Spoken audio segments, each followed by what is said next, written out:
Student class 10th chemistry chapter number 1 से आज मैं आपको कुछ ऐसी चीज़ें बता रहा हूं जो बोर्ड की एग्ज़ाम के हवाले से इम्पॉर्टेंट हैं। सबसे पहले मैं आपको बताऊंगा कि कुछ एमसीक्यूज़ ऐसे हैं जो इंतहाई अहम हैं और बोर्ड के एग्ज़ाम में बार बार रिपीटेडली वो एमसीक्यूज़ पूछे जा रहे हैं। उनमें से पहला एमसीक्यूज़ होता है कलर ऑफ आयोडीन। आयोडीन का कलर पूछा जाता है। कलर ऑफ आयोडीन, आयोडीन का रंग कैसा है? तो ये आप पढ़ चुके हैं, फिर भी मैं रिपीट कर दूं।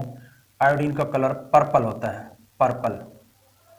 अच्छा जी, एक और आपसे पूछा जाता है हमेशा colour of hydrogen iodide.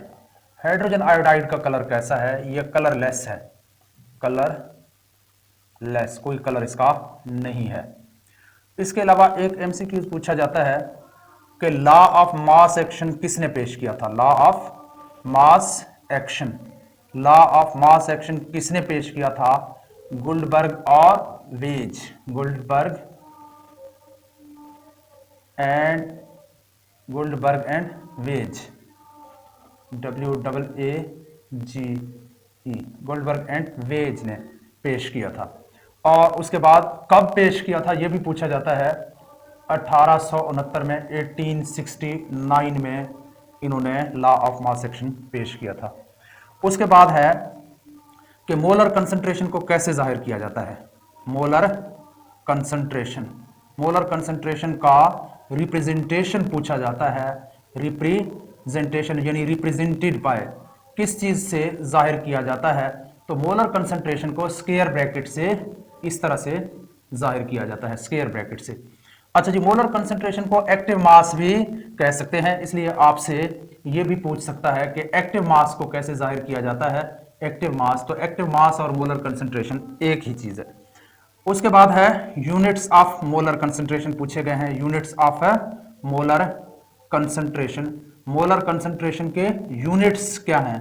Molar concentration के जो यूनिट्स हैं वो मोल्स पर डेसीमीटर क्यूब है, ये आ गया। और उसके बाद नंबर 6 के फॉरवर्ड रिएक्शन, सॉरी, के एक कंप्लीट रिएक्शन को या इरिवर्सिबल रिएक्शन को कैसे जाहिर किया जाता है? इरिवर्सिबल रिएक्शन, या इसको मैं कंप्लीट रिएक्शन भी लिख रहा हूं क्योंकि बाज़ औकात कंप्लीट रिएक्शन पूछा जा सकता है, कंप्लीट या मुकम्मल रिएक्शन। कंप्लीट रिएक्शन को कैसे जाहिर किया जाता है? रिप्रेजेंटेशन कैसे है कंप्लीट रिएक्शन का?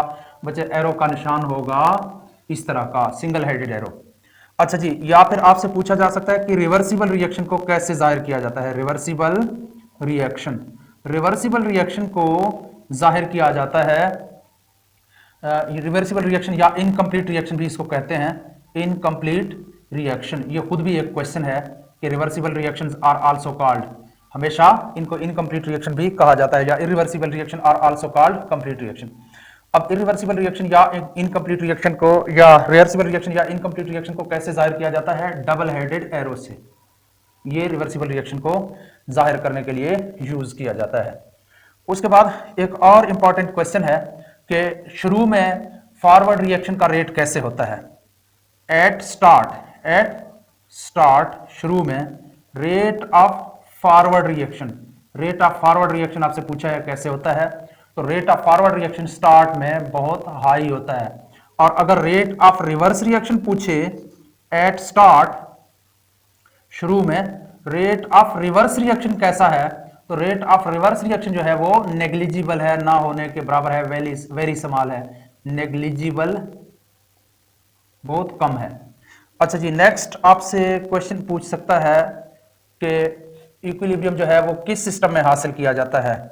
Equilibrium is achievable only in a equilibrium state. Equilibrium की जो हालत है, state is achievable only in closed system, सिर्फ बंद सिस्टम में हासिल किया जाता है, ओनली इन क्लोज्ड सिस्टम, सिर्फ बंद सिस्टम में इसको हासिल किया जा सकता है। ये भी आपसे क्वेश्चन कर सकता है।